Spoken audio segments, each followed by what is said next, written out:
Welcome to Coffee with Her. That's us, the healthy eating revolution, with your host, Laura Morell. This is the podcast where we are all about normalizing you. Grab a coffee or let's go on a walk as we dive into real, raw, and sometimes very taboo topics. Together, we'll unpack those thoughts you thought were just yours with inspiring guests, reminding you you're not broken, you're human. Make sure to subscribe to never miss an episode. Let's laugh, learn, and rewire one coffee at a time.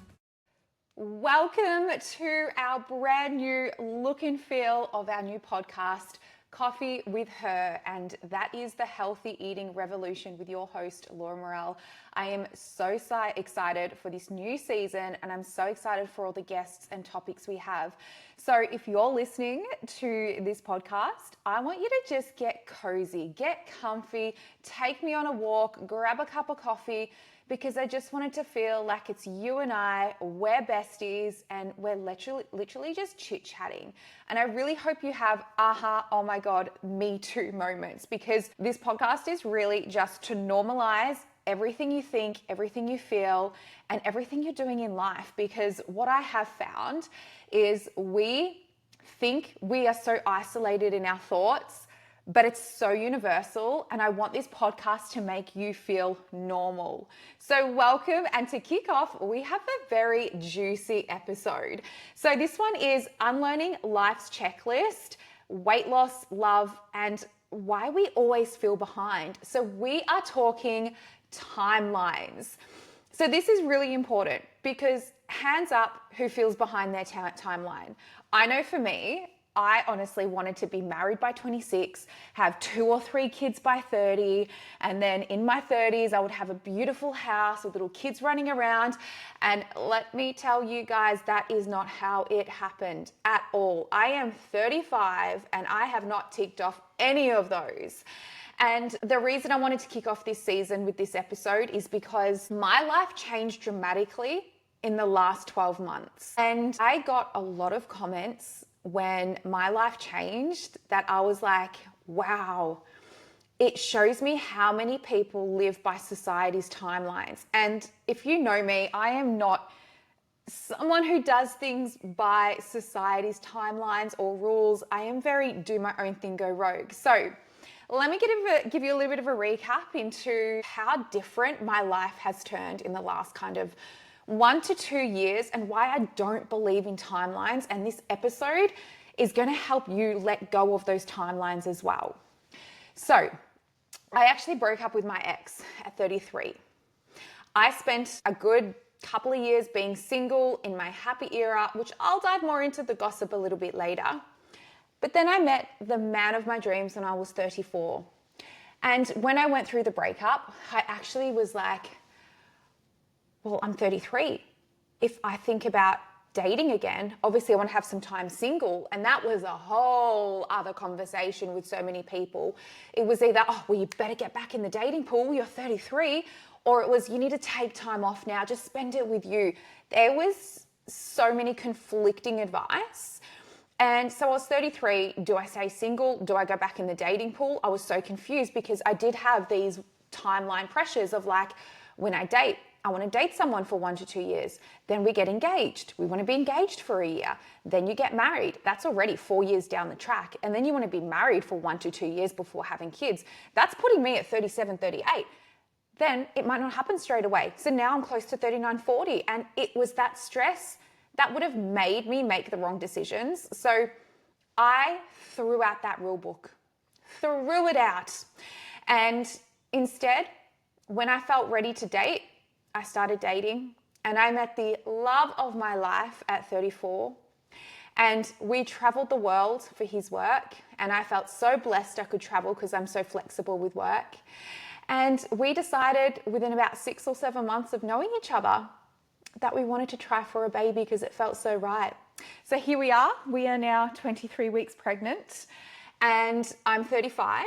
And I really hope this episode gives you inspiration and hope that it doesn't have to go by society standards. You can find your happily ever after in a year. You can find your happily ever after tomorrow. And you don't have to do what society tells you. And I'm here to give you permission to do that. So let's dive into this episode. So firstly, let's kick off with, where do these expectations even come from? Why do we chase society's milestones, like having a partner, engagement, house, then kids, but neglect the deeper work and the personal work, like ending dieting culture, ending binge eating, ending cycles, trying to build confidence, self-love, and just trying to understand who we are? It's the healing, the unlearning, the building of emotional resilience we really need to do. So this episode, I'm going to unpack the pressures of timeline, the guilt, the shame, the fear that can come with feeling like you are behind in life. And that's what keeps us stuck in the cycles of dieting, chasing external validation, needing to be smaller, questioning your body image, low self-worth, and just dating the wrong people and forever dating and doubting ourselves. And trust me, I have dated the wrong people. And they were the right people at the time, but now that I look back, I'm like, I can see why I dated the wrong people. So I'm going to share my own journey, how I bought into this timeline, dated the wrong people, and I started questioning where it all came from until I really changed my life within the last 2 years, and not the conventional timeline society had planned out for me. So if you ever feel like you've missed your chance or you're running behind, this one is for you. And actually, I have a little story. Here's my crunchy confession. I love watching day in the life YouTubes. So I just love watching women day in the life, getting up, making coffee, taking me through their day. I don't know why. I think it just makes me feel like there's people around me when I'm at home. But anyway, I was watching this influencer and she had just broken up with her girlfriend, and she was talking about exactly this as I was writing the draft and the points for this post. So the timeline now that she's broken up with her partner, and she felt like the new timeline would have been so unachievable because by the time she started dating, by the time she met someone, by the time she spent time with them, she thought she was going to miss her chance and the time frame. But she's only 26. I'm like, if only I could go back in time and be 26. So the timeline affects everyone. No matter what age you are, we all feel it.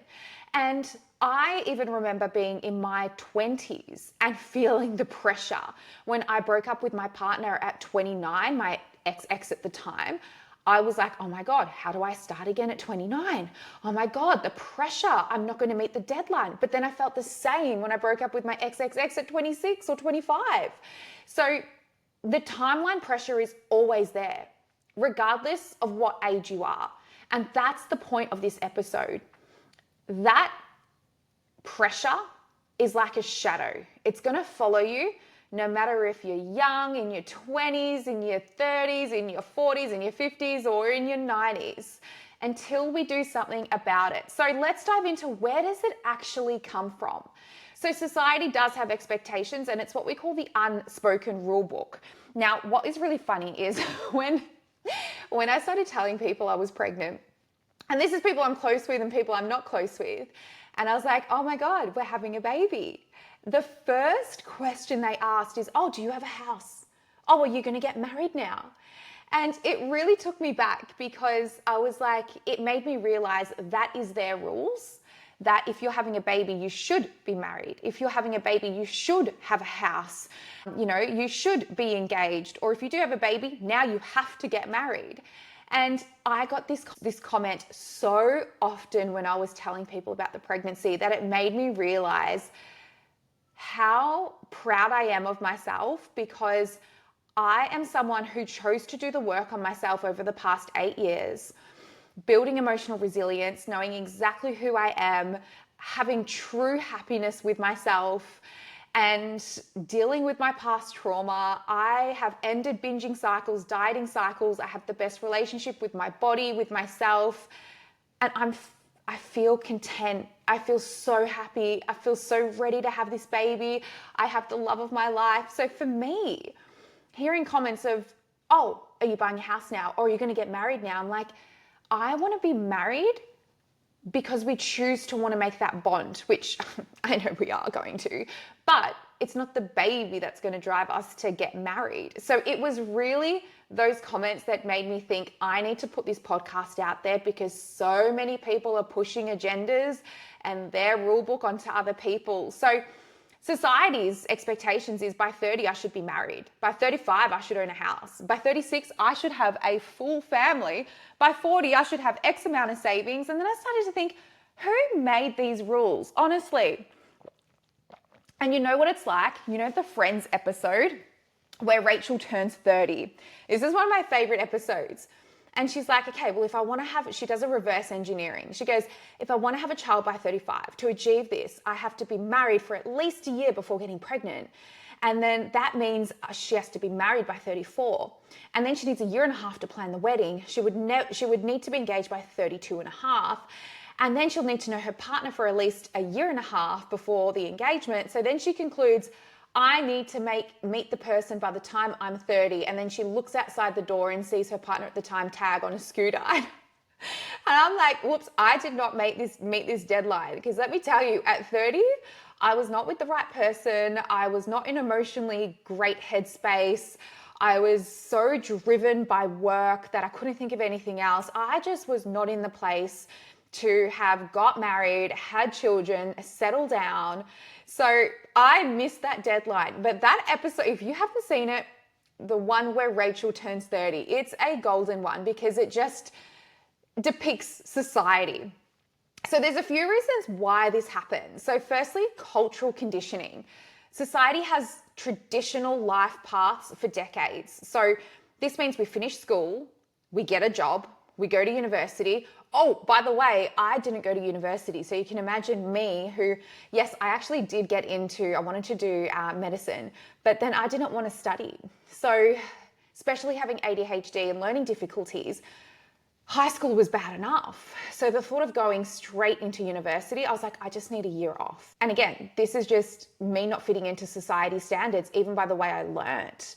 So I took a year off, which was so against society. So then you get married, you buy a house, you have kids, and anything outside of this linear path is falling behind. Why? Because the brain loves predictability and safety, and that is how the human mind works. It keeps systems functioning in a way that's measurable and acceptable and categorized as pass or fail. Are you behind or in front? But it doesn't mean it's right for everyone. When I think about the traditional schooling systems and the workplace, I have always felt like an outsider. Nothing has ever felt right to me. But there's psychological safety in certainty because humans crave certainty and belonging. And those timelines actually provide like a roadmap. They provide certainty in your plan. And it's a safe way to feel accepted, validated, and feel like you're doing right in life. So when you don't follow them, it really triggers shame, fear, self-doubt, or even if what you're doing is actually right for you. We never really stop to think, but what do I actually want? It's always, oh, this is the next thing I should do. I should do this. And that should word just always comes up. So then you've got generational influence. Our parents and grandparents, they all grew up in a very different time. I mean, even think about dating. They would have met someone either being set up or down at the movie theater, and they decided to be partners and boyfriend and girlfriend, and they made it work. Because guess what? They couldn't just swipe right to the next one as soon as there was a pink flag. They had to stick it out and make it work. So dating was very different back then too. But then success often was around marriage, home ownership, financial stability, because survival and security were the core values in post-war and economic recovery in the world. So that was their priority back then. But we are in such a different era. We want freedom, fulfillment, impact, but we're still carrying these old expectations from a world that we just don't live in anymore. So the other thing is social media. Oh my God, have I fallen into this trap so much? We see highlight reels so many times. And I remember, and this is the cool thing about the brain, when I broke up with my ex, all I was seeing was people being engaged, having babies, getting married. And I was like, oh my God, I am so far away from these people.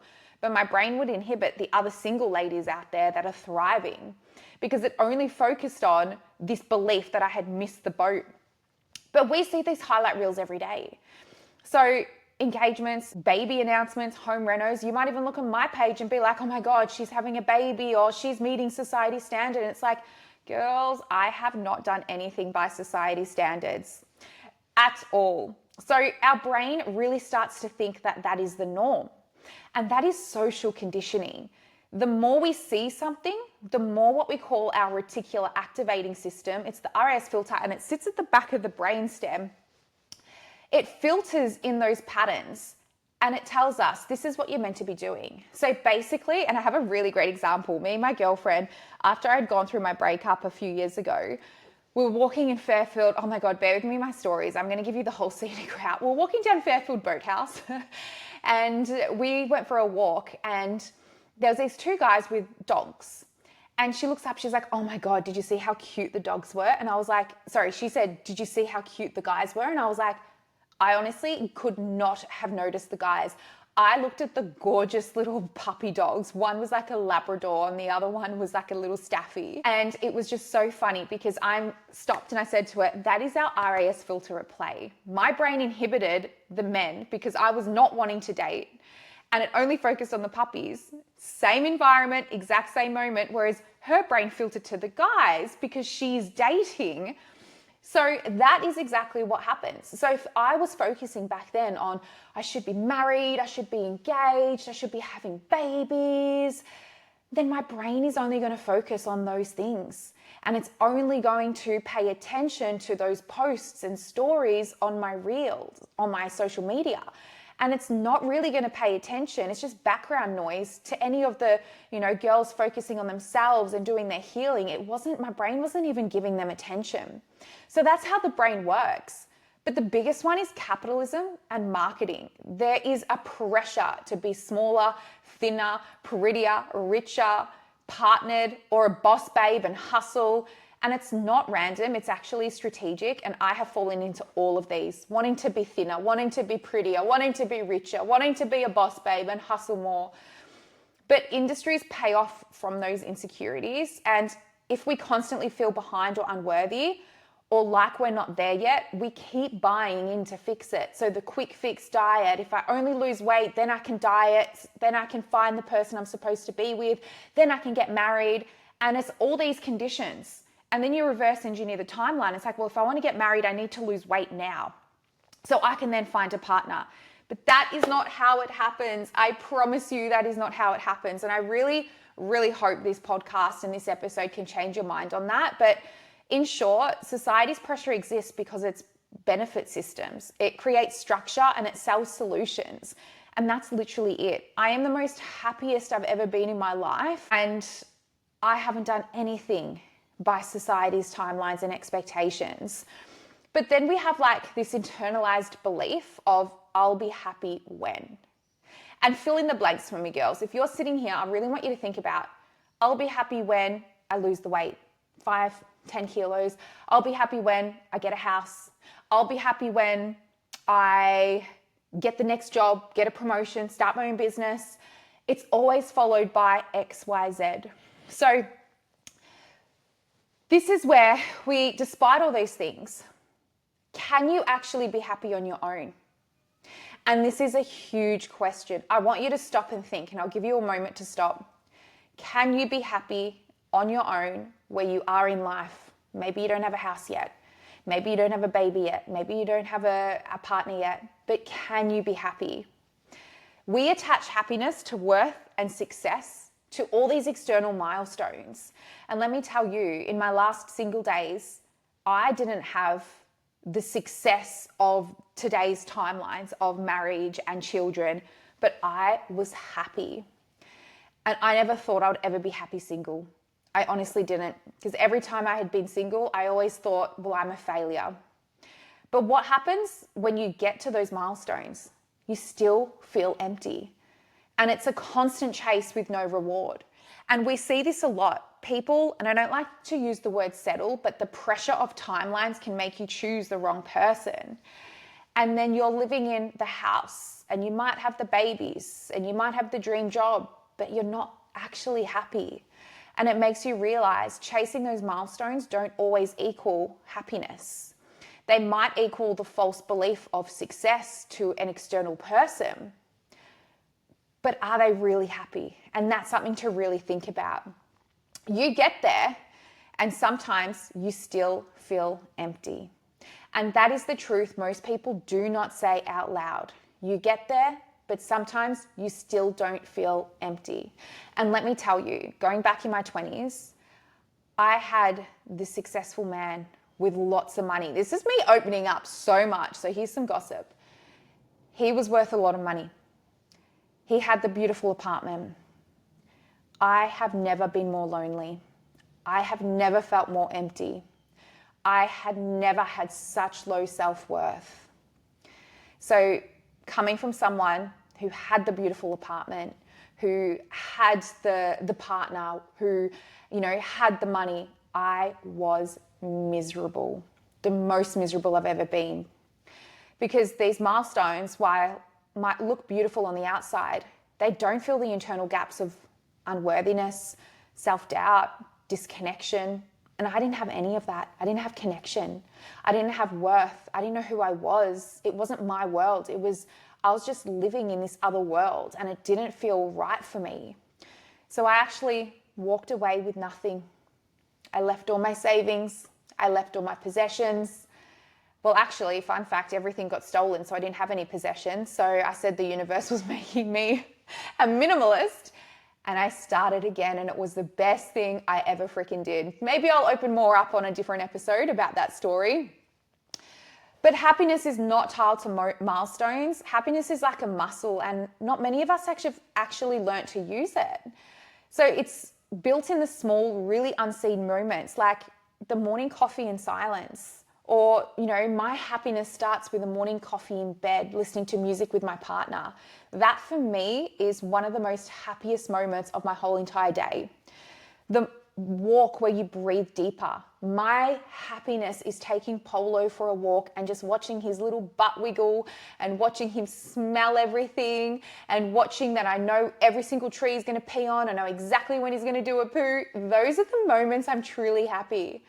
And the smile you give yourself in the mirror, even when it's hard. And I was actually talking to my psychologist yesterday, and she asked me a good question. She's like, what does success look like to you? And straight away, I started talking about my career. So she let me talk, and then she stopped me. And she's like, I'm just going to stop you for a second. Oh, baby is kicking.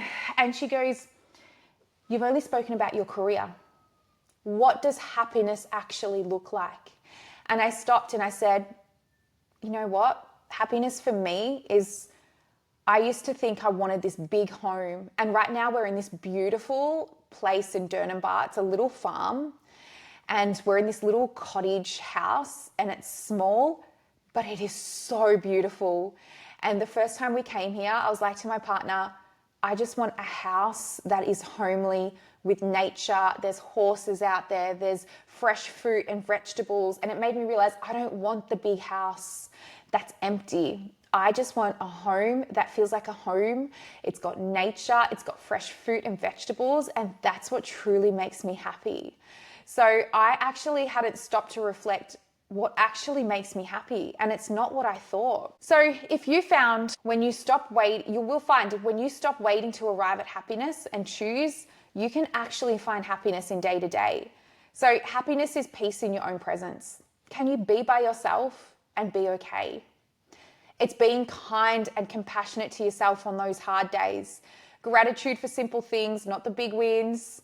It's self-respect when no one's watching. It's alignment. Your actions actually match your values.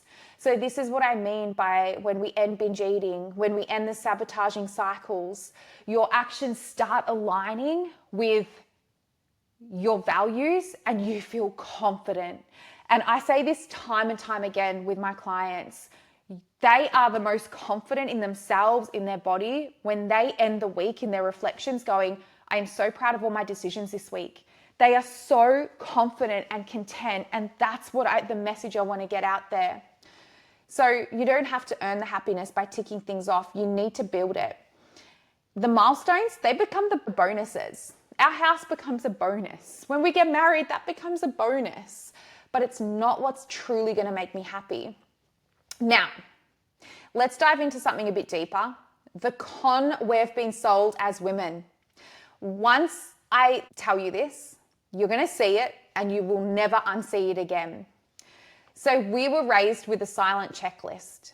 For example, lose weight, be smaller, so you can feel worthy, so then you can date, so then you can find someone, therefore get engaged, married, and having kids. Get a partner, so you can feel complete and feel successful, because being alone equals unsuccessful. Get married, so you can feel validated. And trust me, I believe in marriage, and we definitely want to get married. Have kids, so you feel like you've succeeded. But here is the truth. And this is one thing I am really honest about, and why I do what I do with the framework, because becoming a mum is probably, I can already feel my brain changing, my whole DNA, my thinking, everything is changing. And I always said to myself, I want to do the work on myself before I have a child, because a couple of things. I don't want to pass on my trauma, my limiting beliefs to our baby. I don't want to be pregnant and still struggle with cycles and body image issues and self-worth issues.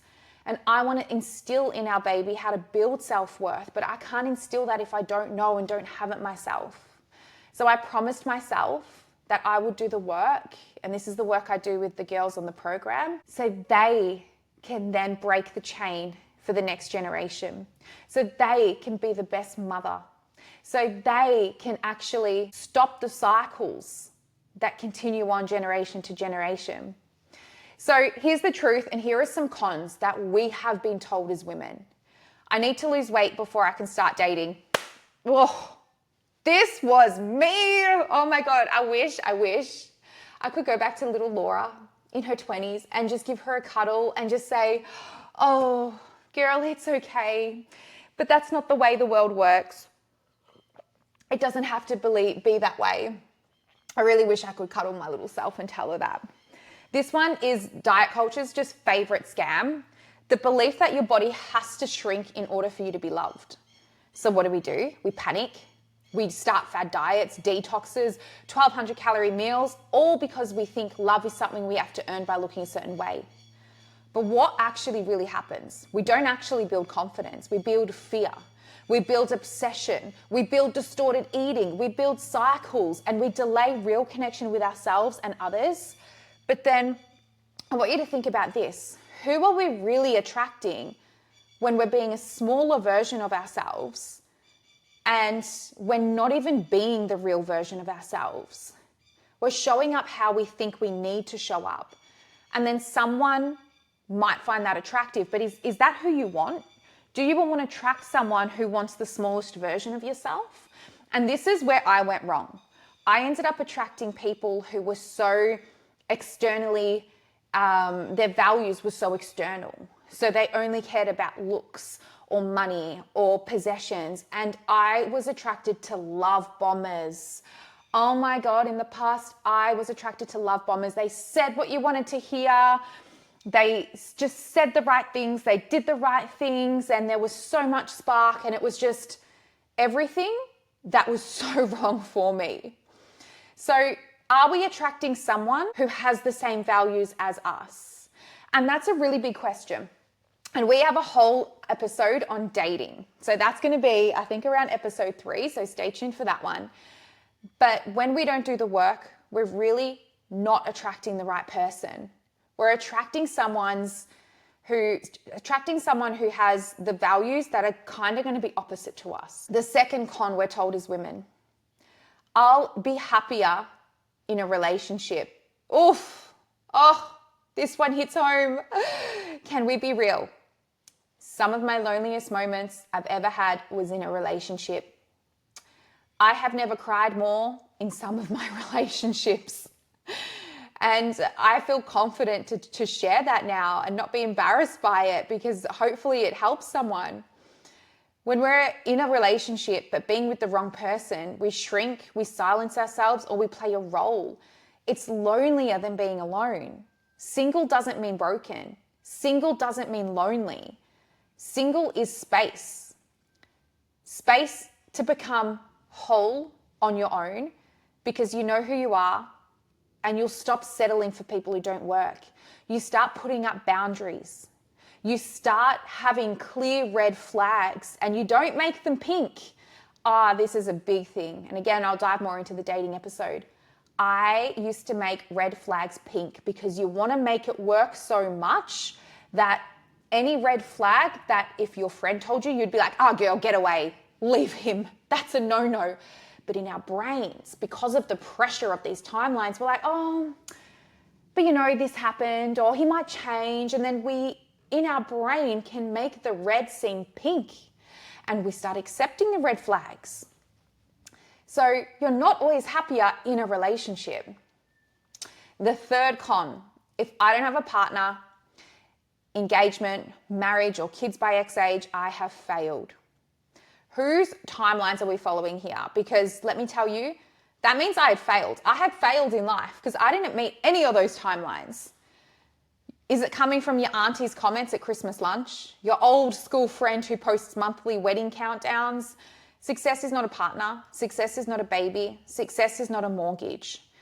All those are byproducts of being with the right person, finding the career of your dreams, investing money into yourself and making money.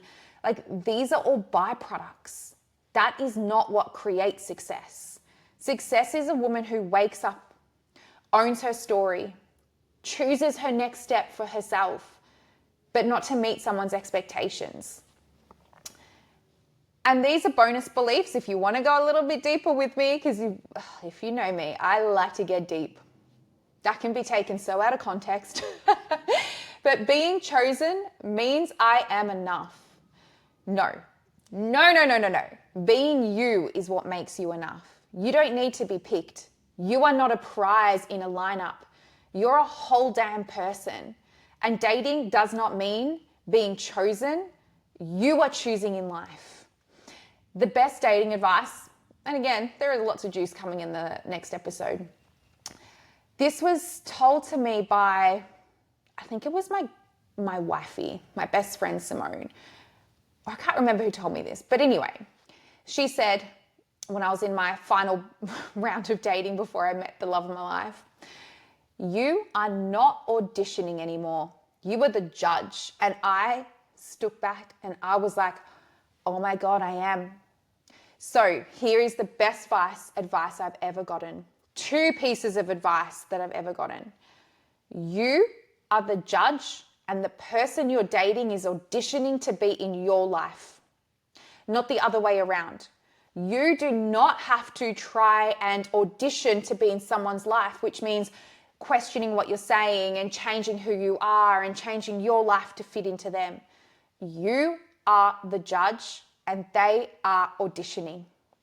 And the second bit of advice I got, this was from my sister, because she noticed a pattern that I fell for love bombers, and she's like, you need to stop falling for the love bombers and these big grand gestures. She's like, the best relationships come from the ones that you meet who say what they mean, actions speak louder than words. The spark might not be tremendous, but it grows. And they are a teammate and they are a partner. And let me tell you, that is exactly what I found in my partner. Although we did have the sparks too, so that was a little bonus. But it was a partnership. It was a team. He was a man of his word. There was no games. There was that he made me feel the best version of myself. And that is what I want for you girls. So the final con, if I take up space or have boundaries, I'll be too much. And let me tell you a little story. When I was dating my partner, and this was when I was in my most confident, strong self-worth. It was the happiest I've ever been. So that was a really different approach for me dating.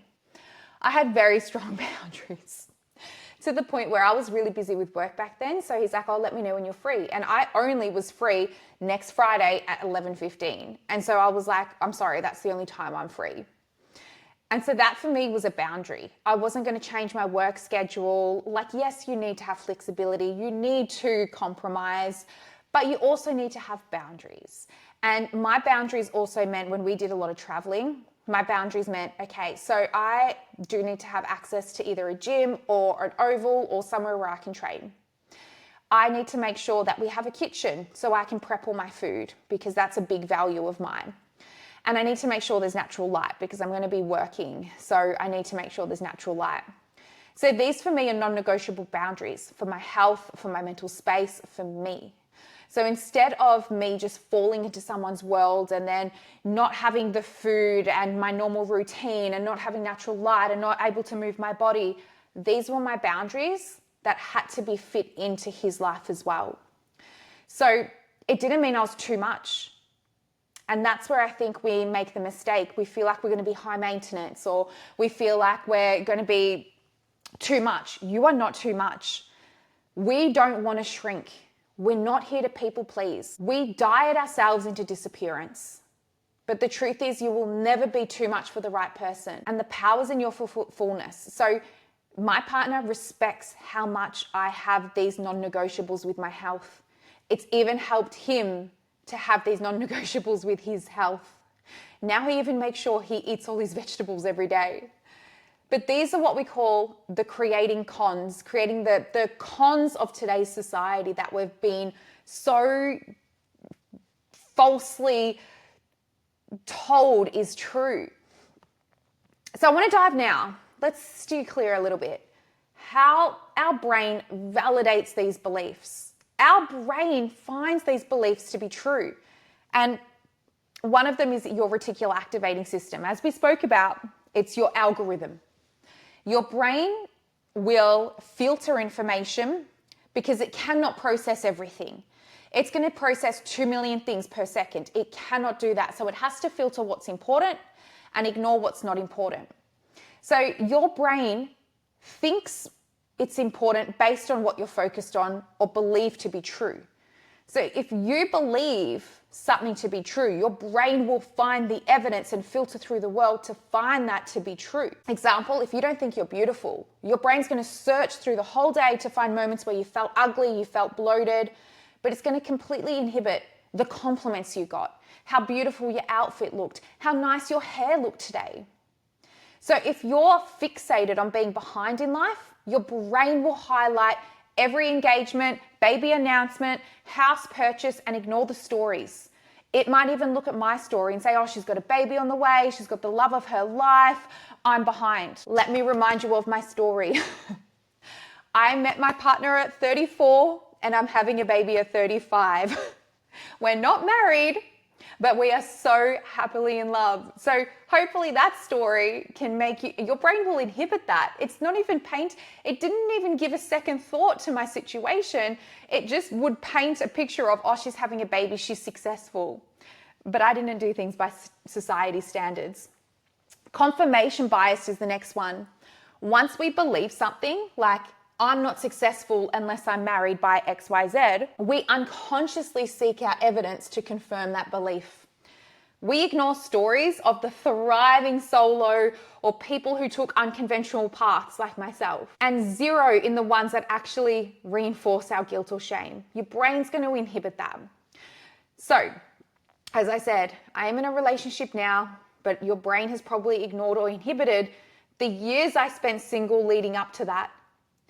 It's not going to care about that because it's only going to be like, see, another pregnant person. Now, the third one is negativity bias. Our brain is wired to notice threats more than positives. It's wired to notice negatives over positives. So even if you see 10 happy single women living the best life, your brain might cling to that one person who got engaged and think, see, you're behind. But it's not the truth. It's your brain doing what it's wired to do. But we can retrain that survival mechanism. We can actually retrain so our brain is not always seeing the negatives and seeing it as a threat. Now, our brain is also going to see cognitive dissonance. This is the discomfort when we feel our reality doesn't match the beliefs we've been taught. We've been told our whole life that success equals marriage, a house, kids by 30, but you're living another version. your brain goes, oh, hold on a minute, something's wrong. When in fact, nothing is wrong. You are safe, you are healthy, you are loved by so many. You're just growing past old programming.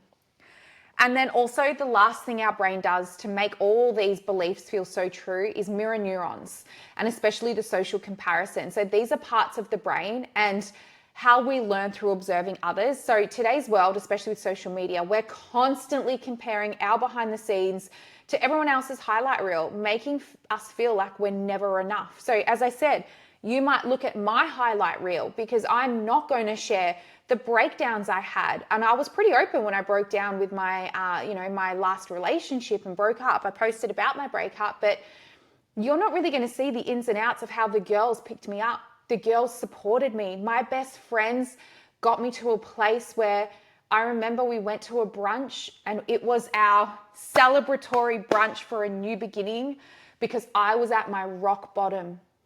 But no one sees that. You might only see now having a baby at 35 with a partner, but you haven't seen what the work I've done to get there or the lows that have happened. So we don't really see the stories in the in-between. And I really want to be really honest about, my journey and my story. And there've been such low moments and really hard days, and you don't just get to the end goal. And I think sometimes our brain, because of that social comparison, can ignore it because we don't have the facts of the story of someone's life. So real growth comes when we use comparison as information, not judgment. So our brains are wired to conform these limiting beliefs until we change them. We need to change these beliefs. So my beliefs have changed so much. Happiness for me isn't married by 30 and 3 kids by 34. Happiness for me is finding the love of my life, is being content with myself, is knowing I have body freedom and food freedom, and I wake up happy every single day, having my morning coffee and watching my dog pee on all the trees. That is what true happiness is. So let's dive now into the real work we ignore, but we need to do.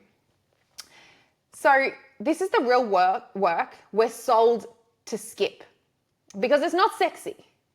I'm not telling you to do an 8-week shred so you can find the love of your life. But even our program, we do all this work with our clients because it's the work you really need to do. We're told to lose weight, and then you see photos and people being happy with their marriages and wedding shreds. Get your life together and then you'll be worthy of marriage and kids and the dream. Or shrink yourself so you can be chosen. But here's the truth. That's the con. Diet culture thrives on urgency. Fast fixes, timeline, the pressure to get your shit together so you can fast forward your life plan. But that pressure and that fast forward, it disconnects you from your body, your truth, your power, and you make the wrong decisions.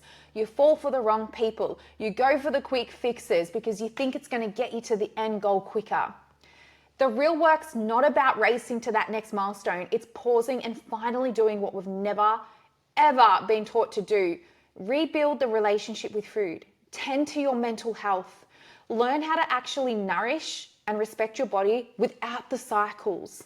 No starting again Monday. No restricting and punishing yourself anymore. We want to unlearn the limiting beliefs, rewrite all those stories. We want to heal the wounds and trauma you've been carrying. I spent about 6 years working on myself, and I didn't have to do that alone. I'm still working on myself because my partner, the man of my absolute dreams, helps me to continue work on myself. So I really want to emphasize, you don't have to have all the work done before you find someone.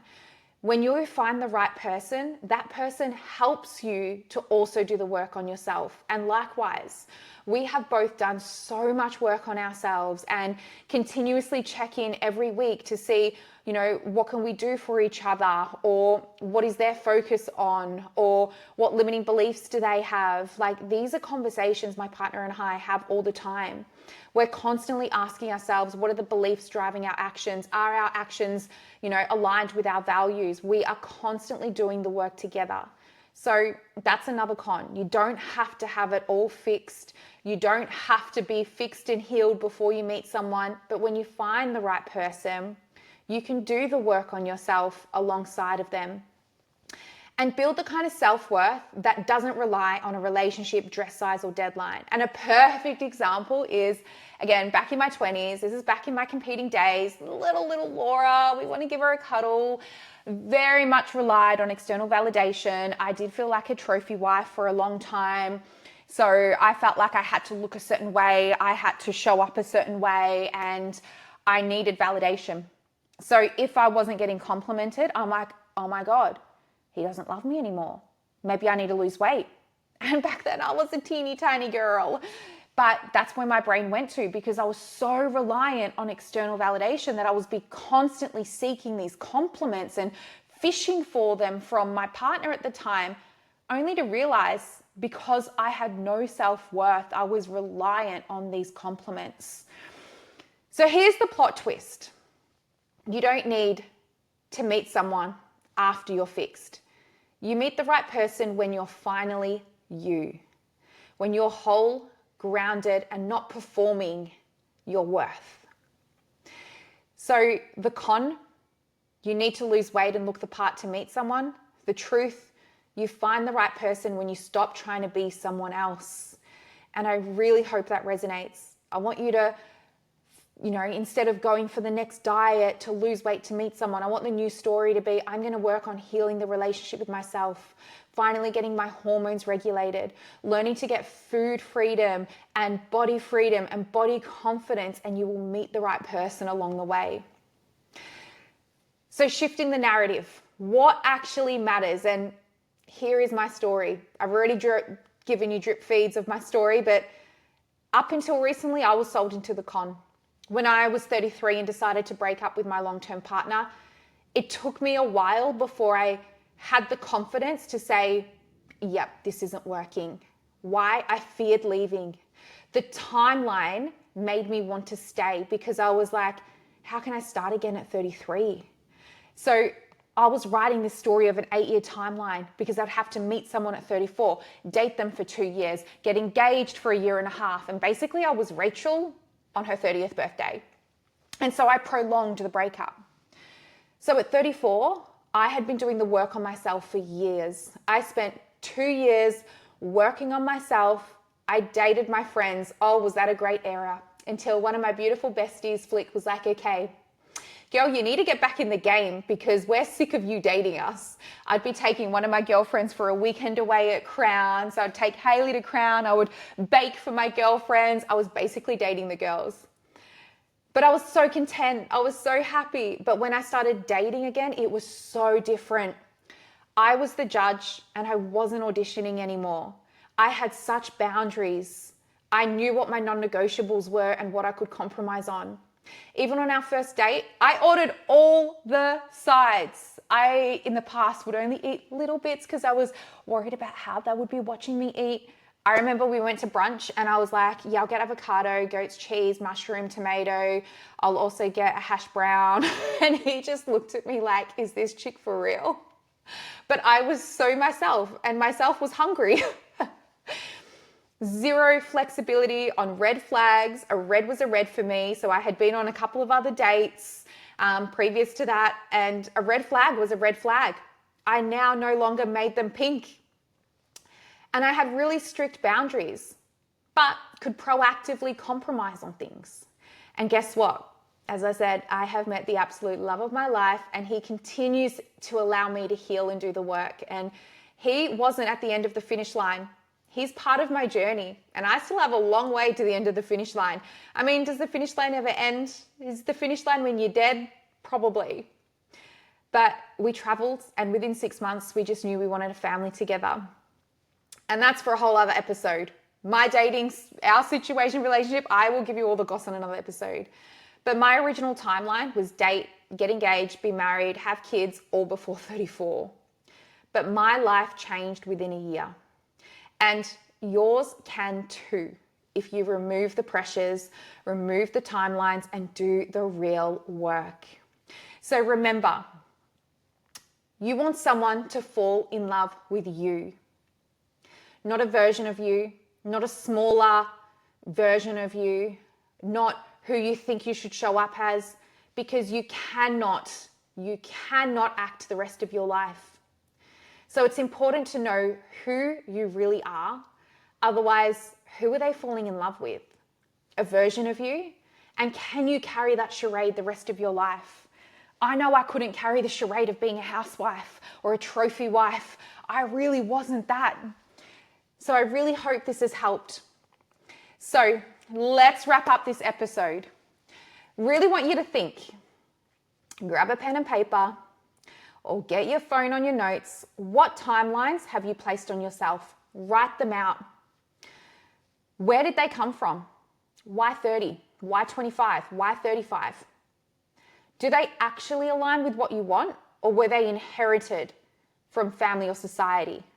So for example, I hear quite often, oh, my mum was married by 26, so I should be married by 26. Or my mum had kids by, 30, so I need to have kids by 30. And one mindset shift I really want you to try, instead of I should be X, having kids, married by now, shift to I am building XYZ in my own time. So a final thought, no external milestone will ever replace inner peace. If you're doing the work on your mind, body, emotions, cycles, healing, you are exactly where you need to be. And this is my mantra that got me through the breakup and just got me through the last kind of 5 years. Here is where I need to be. I don't need to be further ahead. I don't need to have kids right now. I don't need to have another house. But here is where I need to be. So if this episode resonated, please do share it with someone who needs to hear it. Let's stop chasing those timelines and really start investing into the work that actually matters. So if you're someone who has felt the pressure, marriage, weight loss, career, babies, I really hope this helps to let go of those external pressures so we can stop making the wrong decisions and really just turn into internal growth and do the work that's generally going to make you happy. So that is it from me on this first episode. I hope you have enjoyed it. We have lots more juicy gossip episodes coming up, so stay tuned for that. And if you have any questions or want to know more about my story, please do just shoot us through a message because we'd be more than happy to answer it for you. Until the next episode, guys, I'll see you later. Thanks for tuning in to another episode of Coffee with Her. This episode is brought to you by the On the Go with Her app, your hub for nutrition, training, and mindset tools made for women like you on the go. Connect with us on Instagram at hercollective_the app or visit hercollective.au. If this resonated, share it with a friend, leave a review, and hit subscribe. It means the world to us and keeps us creating. Until next time, take care of you.